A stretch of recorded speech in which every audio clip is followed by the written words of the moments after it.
Segunda de Pedro, capítulo 1, versos 16 al 21.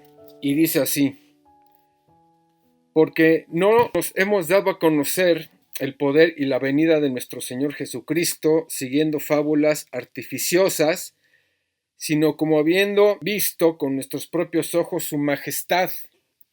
Pues cuando Él recibió de Dios Padre honra y gloria, le fue enviada desde la magnífica gloria una voz que decía: este es mi Hijo amado, en el cual tengo complacencia. Y nosotros oímos esta voz enviada del cielo cuando estábamos con Él en el Monte Santo. Tenemos también la palabra profética más segura, a la cual hacéis bien en estar atentos, como a una antorcha que alumbra en lugar oscuro, hasta que el día esclarezca y el lucero de la mañana salga en nuestros corazones, entendiendo primero esto, que en ninguna profecía de la Escritura es de interpretación privada, porque nunca la profecía fue traída por voluntad humana, sino que los santos hombres de Dios hablaron siendo inspirados por el Espíritu Santo. Bueno, el tema de hoy se titula El calendario de Dios. Y bueno, aquí en esta carta estamos leyendo algo que Pedro escribió basado en una experiencia del pasado y bueno, nos va a dar varias enseñanzas, ¿no? Primero que nada hay que entender que si hay un personaje en el Nuevo Testamento que vivió en carne propia experiencias profundas con Dios, pues fue el apóstol Pedro. ¿Están de acuerdo?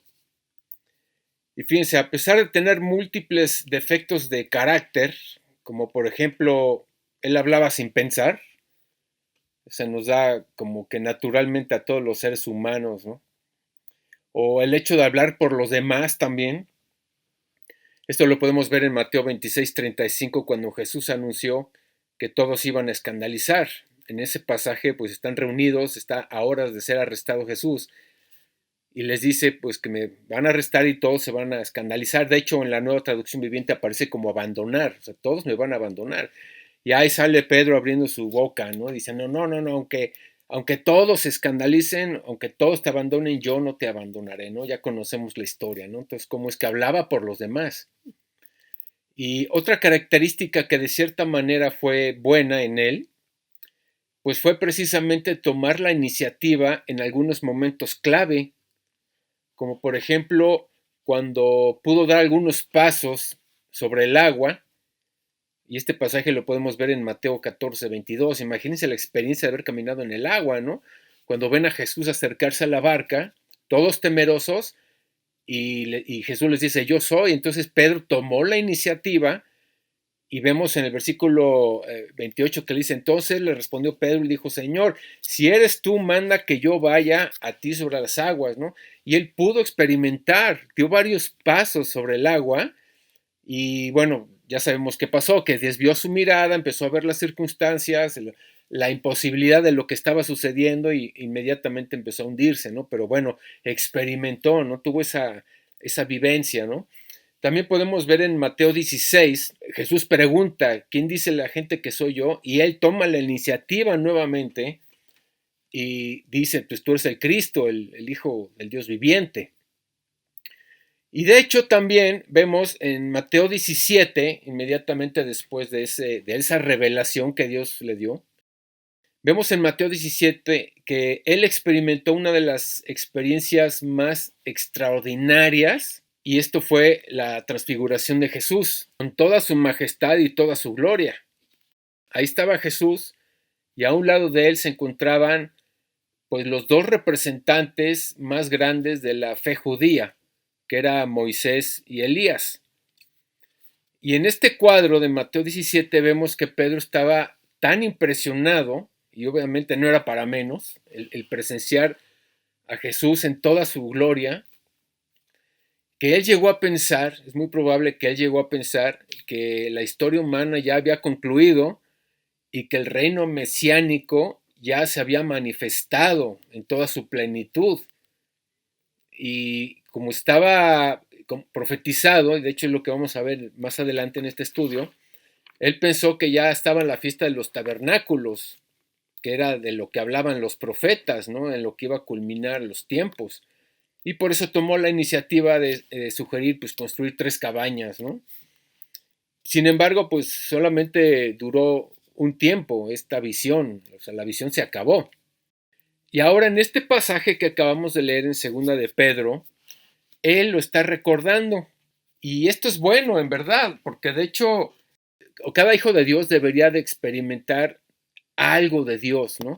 No es que tengamos que experimentar milagros o cosas sobrenaturales como se enseña en muchas iglesias, ¿no?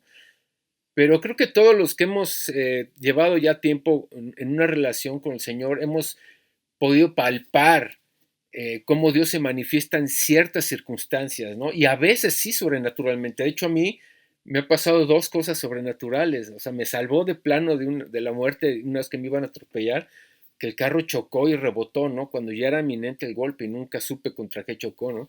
Y otra, una sanación de la rodilla.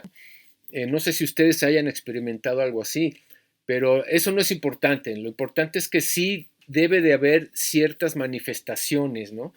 En nuestra vida ya como cristianos, ¿no? Y eso es bueno, ¿no? Y eso es importante, aunque nuestra fe sabemos que no se debe de basar en eso. Pero en el texto que estamos leyendo, o que acabamos de leer aquí en Pedro, que él describe esa experiencia de haber visto a Jesús en su gloria, a pesar de todo esto, hay algo más seguro que él menciona, algo más seguro que esta experiencia, y esto es la palabra profética, así textualmente como aparece en el texto.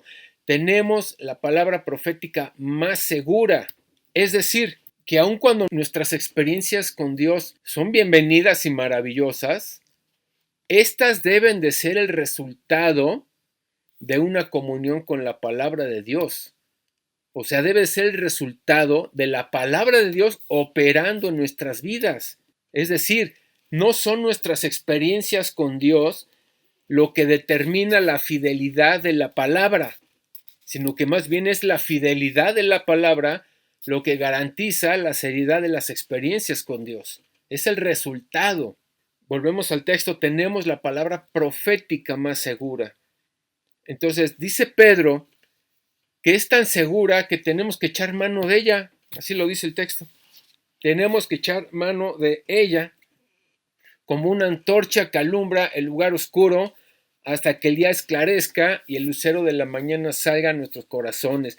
Y sabemos que el lucero de la mañana o este amanecer, por decir así, estas palabras está hablando del regreso de nuestro Señor Jesucristo. O sea, ahorita nos encontramos espiritualmente en la hora más oscura de tinieblas, porque ya estamos en los últimos tiempos, pero esto se va a acabar, o sea, va a amanecer, va a hacer aparición al lucero de la mañana, que es Jesucristo.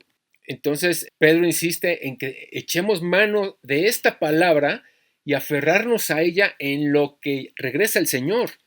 La palabra profética es aquello que nos va a ir alumbrando y además nos anuncia en dónde nos encontramos en el calendario de Dios.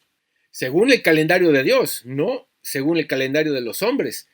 Porque una cosa es el calendario de Dios y otra cosa es el calendario de los hombres, eso ya lo sabemos. Ahora, una de las verdades más terribles que podría sucederle a cualquier cristiano es que el Espíritu Santo esté soplando hacia una dirección y que uno esté caminando hacia otra dirección. Y eso puede suceder, mis amados. De hecho, cuando las iglesias se enfocan en milagros o en otros temas que no es el deseo de Dios, porque el deseo de Dios es ir y predicar el Evangelio y hacer discípulos. Cuando las iglesias o los cristianos se enfocan en otras cosas, ya sea aprender hebreo o escatología o en cosas místicas, en buscar milagros, en todo esto, están caminando en sentido contrario a la dirección del Espíritu Santo. Entonces, Dios se hace responsable de nosotros cuando hacemos lo que Él dice que hagamos o que Él dice lo que tengamos que hacer. Pero si nosotros nos empeñamos en hacer nuestra voluntad, entonces vamos solos. Cuando nos movemos bajo la palabra profética de Dios, bajo la palabra de Dios que tiene una dirección, por eso se llama palabra profética, es algo que está apuntando hacia algo futuro. Cuando nosotros movemos en esta palabra, Él es responsable de nuestra vida. Pero si nos basamos en nuestra propia prudencia, en nuestros propios planes, entonces yo soy el responsable. Y cuando vienen las consecuencias no podemos culpar a Dios. Señor, ¿pero por qué? Pues porque estás caminando por otro lado, estás en un camino diferente. Vas como los discípulos de Emaús. ¿Quién te dijo que fueras a Emaús? Entonces la pregunta es, y volviendo al tema, ¿dónde nos encontramos en el calendario de Dios? ¿Hacia dónde se dirige la historia humana? Bueno, tenemos que comenzar por la definición de lo que es el tiempo. En el mundo grecorromano, ellos concebían la historia o el transcurso del tiempo como algo cíclico, o sea, que se repite y que se vuelve a repetir y que se vuelve a repetir. Pero bíblicamente nos encontramos en una línea recta que se dirige hacia un punto de gloria, el reino de Dios. O sea, tenemos una dirección trazada. O sea, que los mejores días o los días más gloriosos para el pueblo de Dios no están detrás de nosotros, sino adelante de nosotros. Y cómo es que muchos añoran o buscan, por ejemplo, los milagros que vivieron los discípulos. El otro día encontré un hermano que estaba así anhelando, pero fervientemente, que su sombra pudiera sanar a enfermos, ¿no? Algo que pasó en el libro de Hechos. Fíjense cuál era su enfoque. Pero no fuimos llamados a hacer milagros. Fuimos llamados a cumplir una comisión que apunta hacia el futuro. En otras palabras, toda esta palabra profética, todo lo que está escrito en la Biblia apunta hacia un evento futuro y venimos de menos a más. Eso es algo bien interesante, porque en toda la Biblia vemos este principio de menos a más desde el huerto del Edén. ¿Cuándo empezó todo esto? Con una promesa en Génesis 3:15. Todo el plan de salvación y de redención de Dios para la humanidad comenzó en el Edén, en Génesis 3:15, con la promesa de la simiente de la mujer. Ahí empezó todo. Y esto se ha desarrollado a lo largo de los siglos, culminando en la evangelización mundial y hasta la culminación de los tiempos. Entonces venimos de menos a más. Aplica no solamente a la historia bíblica, esto también aplica en nosotros. Venimos de menos a más. Cuando nosotros recibimos al Señor, cuando nos arrepentimos, creemos en el Evangelio, nos conectamos con el Espíritu de Dios, no cambiamos de la noche a la mañana, ¿verdad? Todavía hay cosas, hay moldes, hay cosas grabadas en nuestra mente que tienen que ser quebradas y es un proceso que la Biblia le llama proceso de santificación. Pero ya comenzamos el proceso de menos a más. Y esto lo podemos corroborar con lo que dice Filipenses capítulo 1, verso 6, que dice así: y estoy seguro de que Dios, quien comenzó la buena obra en ustedes, la continuará hasta que quede completamente terminada el día que Cristo Jesús vuelva. Y algo glorioso de todo esto, mis amados, es que Dios nos ve a nosotros, a sus hijos, como el producto final. O sea, Él ya sabe cómo vamos a acabar. Y es bien importante entender que lo importante no es cómo comenzamos, sino cómo vamos a terminar. Porque hay muchos que comienzan muy eufóricos y con todo el fuego de Dios y con el tiempo se empiezan a desanimar.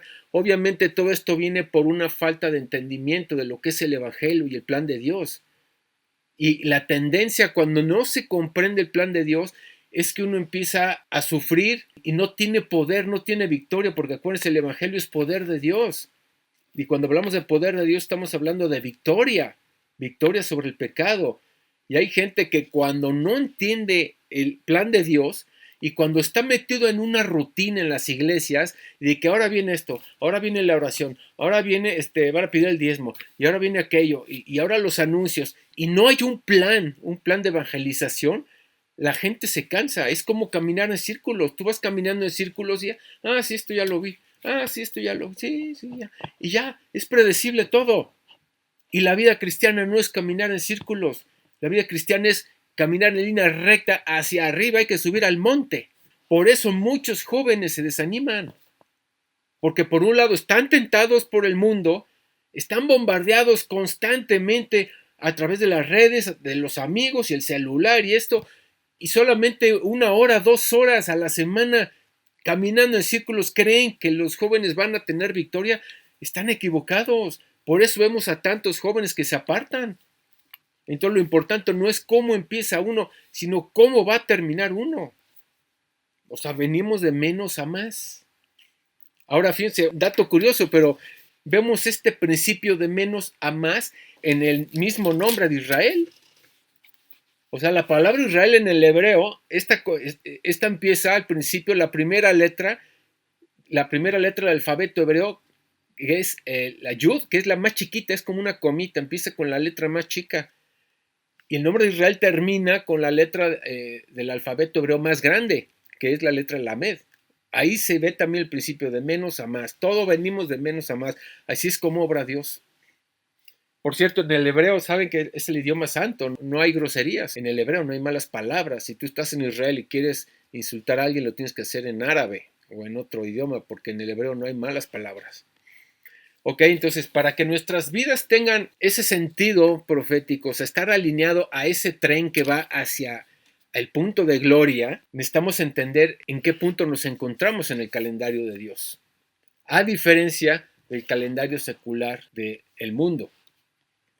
Porque el calendario de Dios se mueve dentro del calendario cronológico de los hombres. Y como pueblo de Dios, como nosotros somos parte de este pueblo, tenemos que movernos según el calendario de Dios. Y esto nos hace relevantes en el calendario de los hombres. Entonces, acompáñenme a Levítico capítulo 23, del 1 en adelante. Habló Jehová a Moisés diciendo: habla a los hijos de Israel y diles: las fiestas solemnes de Jehová, las cuales proclamaréis como santas convocaciones, serán estas. Y a partir del versículo 3 en adelante viene la descripción de cada una de estas fiestas. La conclusión de todas estas fiestas es la fiesta de los tabernáculos. Guarden eso en su corazón. Ahora, ¿qué son estas fiestas?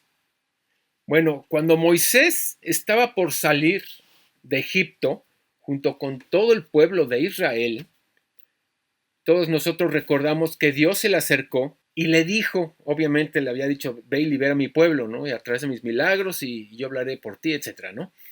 Pero justo antes de salir vemos en Éxodo 12, capítulo 12, verso 1 y 2, que Dios le dice lo siguiente: este mes os será principio de los meses. Para vosotros será este el primero de los meses del año.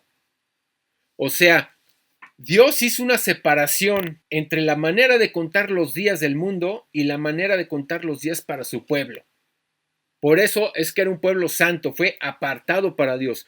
Dios los apartó, los separó del calendario del mundo y le hizo ver a Moisés cuándo iba a iniciar el calendario de Dios o para ellos. Porque la frase que dice para vosotros es algo escondido para el mundo, pero es algo revelado para su pueblo. Cuando dice para vosotros será este el primero de los meses del año, es que era para ellos nada más, exclusivo para ellos. ¿Por qué? Porque era un pueblo apartado, era un pueblo en el cual, como lo dice Dios, iba a ser un reino de sacerdotes. Ahora, ¿cómo comenzó Dios a establecer el principio de este año para su pueblo? ¿Qué evento había que recordar? ¿Qué evento se iba a conmemorar cada año, que iba a marcar la conciencia en el pueblo de Dios para que ellos pudieran entender el misterio del tiempo profético de Dios? ¿Cuál es este evento que marcó el inicio del año para los hebreos? Ni más ni menos que la redención de Egipto, la liberación de Egipto. Entonces, el año nuevo para el pueblo de Dios comienza con la celebración del memorial de la redención. Fíjense nada más. Si comparamos esto con el mundo, sabemos que el mundo está separado de Dios y cambiaron las edades. El príncipe de este mundo inspiró a personas para cambiar las edades. Y esto lo podemos ver en los nombres de nuestros meses. Por ejemplo, ahorita estamos en el mes de diciembre. ¿Cuál es el origen de la palabra diciembre? Viene de décimo, o sea, el 10º mes. Y esto viene desde septiembre. O sea, septiembre viene de séptimo, y sin embargo es el mes noveno. Octubre viene de octavo, y sin embargo es el mes décimo. Noviembre viene de noveno, y sin embargo es el mes onceavo. Y así, diciembre viene de décimo, y es el mes doceavo. ¿Quién cambió todo esto? ¿Cuándo inicia el año nuevo para el mundo? Según el calendario del mundo, todos lo sabemos, comienza el 1 de enero. Pero ¿quién impuso esto? ¿Y qué hay detrás de esta celebración además? Pues ¿quién cambió esto? Pues el Imperio Romano, la cuarta bestia. En el libro de Daniel capítulo 7 versos 24 al 26, en el contexto, Daniel está hablando de un acontecimiento futuro, está profetizando acerca del futuro líder mundial, pero esto también se cumplió en los tiempos del catolicismo. ¿Por qué? Porque fue el Papa Gregorio XIII quien cambió el calendario, por eso se llama el calendario gregoriano. Y sabemos que la religión católica viene del Imperio Romano, pero se va a cumplir también con el anticristo, el futuro líder mundial. Y aquí habla de que va a cambiar los tiempos. Dice Daniel 7, 24, 26, y hablará palabras contra el Altísimo, y a los santos del Altísimo quebrantará, y pensará en cambiar los tiempos y la ley. Los romanos tenían muchos dioses, todos lo sabemos, y como todas las naciones eran politeístas. Los romanos, que tenían muchos dioses, uno de ellos era el dios Janus, que era considerado el dios de la suerte o el dios de las dos caras, porque según ellos era el dios de la buena suerte, y en cada año nuevo él cerraba la puerta a la mala suerte y abría la puerta a la buena suerte. Y en los templos levantados para este dios había grandes celebraciones que incluían orgías sexuales. Entonces, vienen los romanos y como tenemos un dios que cierra las puertas a la mala suerte y nos abre las puertas a la buena suerte, entonces le regalaron la celebración del año nuevo, y por eso es el origen de la palabra enero, que en inglés, por ejemplo, es January. O sea, viene la palabra Janus. O sea, el 1 de enero es una celebración a un dios pagano. O sea, hoy en día la influencia por esta cuarta bestia, sin saberlo ni darse cuenta, le está rindiendo culto y pleistesía al dios romano de la buena suerte. ¿Cómo comenzaban el año nuevo los romanos? Pues con la celebración a este demonio y con orgías sexuales y borracheras y todo esto, ¿no? Ahora, con esto no quiero decir que no hay que celebrar el año nuevo, porque hay gente, hay cristianos que sí son muy, muy radicales en este sentido, ¿no? Más bien es cómo lo vamos a celebrar o qué vamos a celebrar, ¿no? Y es una oportunidad, estar reunidos en familia, pues es para hablarles del Evangelio, y lo mismo la Navidad. Hay muchos cristianos que están en contra de la Navidad, que porque es una festividad pagana, y tienen razón, pero hay ciertas fiestas que no ofenden la palabra de Dios, como la Navidad. Porque, por ejemplo, también vemos que Jesús estuvo en una fiesta que estipularon los judíos en los tiempos de la reina Esther, que no era bíblica. Y sin embargo, ahí estaba Jesús. ¿Pero por qué estaba ahí? Porque no era una fiesta que ofendiera la palabra de Dios, como el Halloween, por ejemplo. Entonces, más bien hay que ver siempre la oportunidad de poder aprovechar para predicarle a los familiares. Y qué mejor que la Navidad, que se recuerda a ese niño que nació en un pesebre, etcétera, etcétera. Pues hablarles de ese niño que vino a traer la redención a la humanidad. Y para todos esos radicales que están en contra de celebrar la Navidad, bueno, pues entonces no uses dinero, porque ahí vienen ídolos también. En el caso de la moneda mexicana, ¿no?, que ahí aparecen ídolos aztecas. No los uses porque ahí hay ídolos paganos. O aquellas lupitas, cámbiense el nombre. Es un nombre pagano. Entonces hay que ser muy prudentes. La celebración del Año Nuevo, no es que vamos a atacar la celebración del Año Nuevo. Este estudio no es para denunciar o prohibir la celebración del Año Nuevo. Más bien hay que aprovechar para predicar el Evangelio, ¿no? Este estudio se trata de saber lo que hay detrás del Año Nuevo romano en comparación a lo que Dios estableció en el Año Nuevo judío.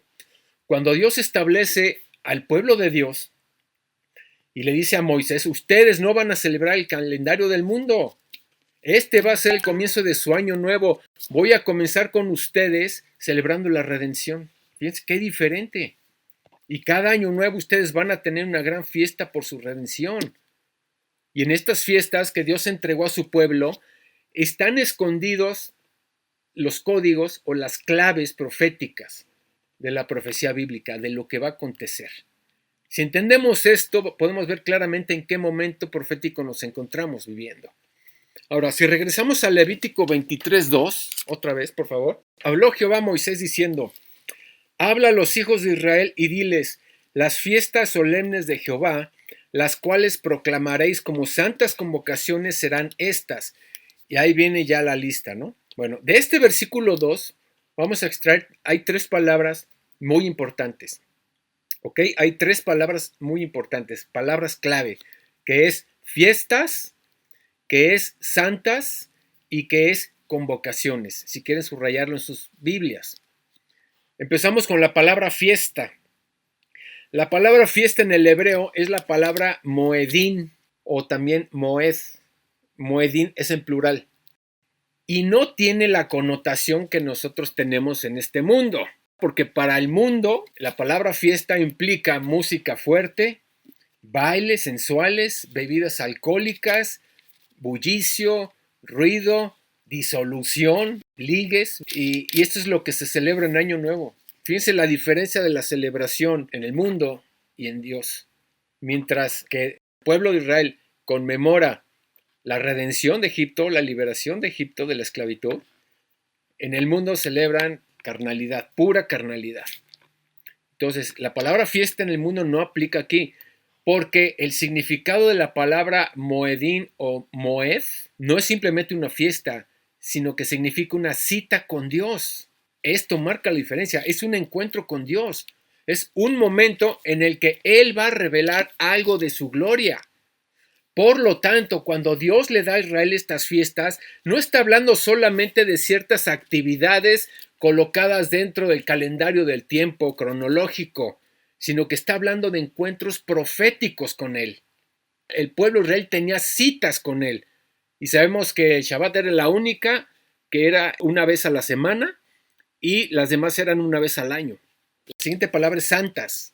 La palabra santo, que es Kodesh en el hebreo, implica algo apartado para el uso exclusivo de Dios. O sea, no solamente algo apartado, sino algo apartado para el uso exclusivo de Dios. En otras palabras, no tienen el propósito de exaltar al hombre, sino la santidad de Dios.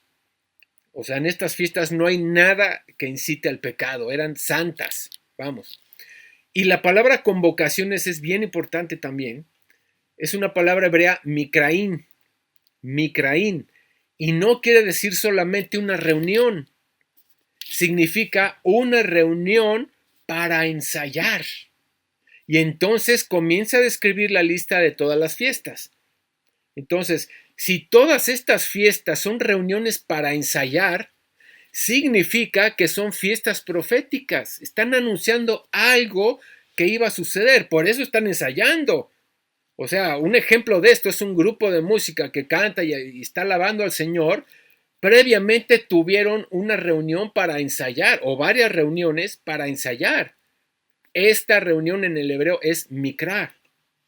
Por lo tanto, cada vez que el pueblo de Dios celebraba el Shabbat o celebraba cualquiera de las fiestas, estaba hablando de un Shabbat que venía, algo que iba a acontecer.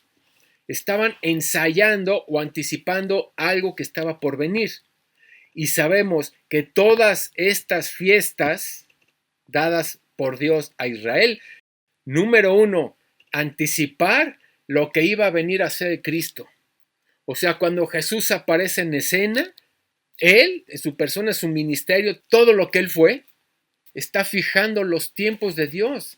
Son como el reloj de Dios, que está marcando acontecimientos. O sea, Jesús nació en una fiesta, murió en una fiesta, santificó a su pueblo en una fiesta, resucitó en una fiesta, envió el Espíritu Santo en una fiesta, regresará en una fiesta, va a redimir a los suyos en una fiesta y establecerá la totalidad de su reino en una fiesta final. Entonces, vemos que cuando Jesús aparece en escena en su primera venida, las primeras 4 fiestas se cumplieron. lo que es la Pascua, los panes sin levadura, las primicias, que es la resurrección, la fiesta de Pentecostés, que es la entrega de la Torá o la ley de Dios en el corazón de los convertidos, como sucedió en Hechos capítulo 2, en esa fiesta de Pentecostés, y como lo confirma y explica Hebreos 10:16, que dice así: este es el pacto que haré con ellos después de aquellos días, dice el Señor, pondré mis leyes en sus corazones y en sus mentes las escribiré. Hay otros pasajes donde dice que ya no, la ley de Dios ya no va a estar escrita en tablas de madera, sino en los corazones de los convertidos. Ahí está el cumplimiento de la fiesta de Pentecostés. Ahora, después de esta fiesta de Pentecostés, que se dio en Hechos capítulo 2, ha pasado mucho tiempo ya para la celebración de la siguiente fiesta, que es la fiesta de las trompetas. Y es en esta fiesta de las trompetas que se hace sonar el shofar, que era un cuerno de carnero. Y es aquí, mis amados, en el cual se encuentra la humanidad hoy en día. De acuerdo al calendario de Dios, nosotros estamos entre la fiesta de Pentecostés y la fiesta de las trompetas, que es de las últimas fiestas ya. Y son de las fiestas precisamente que había dado, fiestas proféticas, las convocaciones, los ensayos que habían hecho el pueblo de Israel en el desierto, ya se manifestaron en el mundo, se están manifestando en el mundo. Ahora, el calendario cronológico que nosotros conocemos del mundo se mueve de izquierda a derecha, ¿no? Vamos, el reloj, por decir así, ¿no? Pero el calendario profético de Dios se mueve en cuenta regresiva. O sea, cada día que pasa es un día menos de oportunidad para la humanidad de salvarse. O sea, podemos ver a cada día, como cada segundo que está transcurriendo, que son cada vez unos menos y otros menos. Y de hecho, por ejemplo, cuando la gente celebra los cumpleaños, hasta nosotros lo decimos, cumplimos un año más de vida, que es verdad. Pero en realidad estamos cumpliendo un año menos de vida. Nos estamos acercando cada vez al final de nuestra vida, en el cual o entramos al reino de Dios o a la cárcel eterna. Y esto va a suceder al mundo entero, la humanidad entera, en la fiesta de las trompetas. Entonces, esta fiesta de las trompetas es el día de la resurrección y el juicio. Es el día en el que Dios va a hacer pasar a cada ser humano delante del Mesías. Y Él pondrá a unos para la derecha y a unos para la izquierda, como lo dice Mateo 25. Por lo tanto, para que el día del juicio tenga que acontecer, todo el mundo tiene que resucitar. Y esta fiesta nos habla de la resurrección de los hombres, o sea, implica la resurrección de los hombres, unos para vida eterna y otros para juicio eterno. De hecho, vamos al libro de Daniel, acompáñenme al libro de Daniel, capítulo 12, verso 1, en el cual el profeta Daniel ya anticipaba todo esto, ya estaba anunciando este acontecimiento. Dice Daniel 12:1, en aquel tiempo se levantará Miguel, el gran príncipe que está aparte de los hijos de su pueblo, y será tiempo de angustia, cual nunca fue desde que hubo gente hasta entonces. Pero en aquel tiempo será libertado tu pueblo, todos los que se hayan escritos en el libro. Y versículo 2 dice, y muchos de los que duermen en el polvo de la tierra serán despertados, unos para vida eterna y otros para vergüenza y confusión perpetua. Aquí ya estamos viendo desde el libro de Daniel el anuncio de lo que se conoce como el principio del fin. Ahora sí que es el principio del fin. Y es importante entender entonces que el día que Jesucristo regrese, el día que se manifieste esta fiesta, se van a escuchar las trompetas en los cielos. Hay varios sonidos de las trompetas o del shofar, porque acuérdense, cuando hablamos de trompetas no estamos hablando de la típica trompeta que se usa en los grupos de salsa, ¿no? Sino que es el cuerno de carnero. Y hay diferentes maneras de tocarlo, porque según el propósito por el cual se tocaba, uno podía hacer, por ejemplo, un llamado a la guerra o una advertencia a la convocación para ir a la guerra. Y como por ejemplo podemos ver en el libro de Josué, cuando sonaron las trompetas, ¿no? Que era un llamado a gritar, por ejemplo, a manifestarse para que Dios derribara las murallas. Pero cuando suenan las trompetas, que se conoce como la trompeta mayor, va a ser cuando nuestro Señor Jesucristo regrese. Y de esto nos habla Pablo en 1 Tesalonicenses 4:16. Dice Pablo, porque el Señor mismo con voz de mando, con voz de arcángel y con trompeta de Dios, ahí están las trompetas, descenderá del cielo.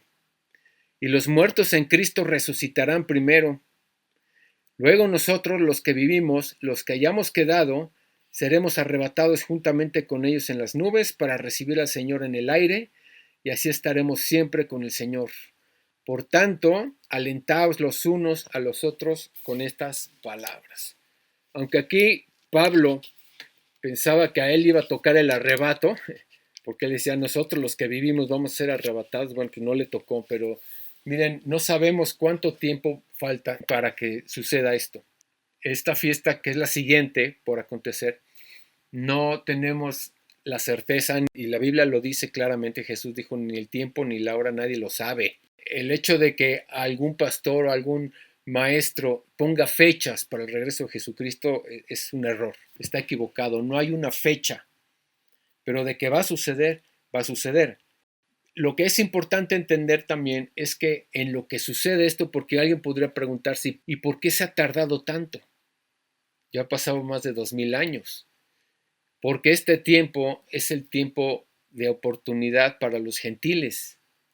Es el tiempo de los gentiles, de hecho, en el cual es la predicación del Evangelio. Y mientras esté predicando el Evangelio en estos tiempos, como que Dios puso pausa a las profecías. O sea, para que regrese Jesús todavía tiene que pasar muchas cosas, como por ejemplo el levantamiento del templo en Jerusalén, entre otras cosas. Entonces, no nos toca a nosotros andar adivinando o deduciendo o investigando las profecías para saber o adivinar cuándo va a regresar Jesús. Lo que sabemos es que va a regresar. Pero lo que a nosotros nos compete, además de tener esa conciencia de que va a regresar pronto, y a lo mejor no regresa en 100 años o 200 años, o no sé, en 50 años, no lo sabemos. Pero a cada ser humano le va a llegar su hora, el día de la muerte, eso sí. Y eso sí puede suceder mañana. Entonces, si Dios le puso pausa a todas las profecías, es para que prediquemos el Evangelio, es para cumplir el deseo de Dios. Es el tiempo de la iglesia en el cual se tiene que predicar la buena noticia de la justicia de Cristo y la salvación de los hombres, porque va a suceder un día, tarde o temprano, que el Señor, como dice la palabra, como ladrón en la noche, cuando menos se lo espere la gente, va a regresar. Y repito, si no viene en 50, 100 o 200 años, puede regresar hoy en la noche por alguien. Entonces, nosotros necesitamos enfocarnos en eso. ¿Ok? Ya ubicamos en qué tiempo nos encontramos, pero lo más importante de esto no es nada más entender en qué tiempo nos ubicamos, sino aplicar el por qué nos ubicamos en este tiempo.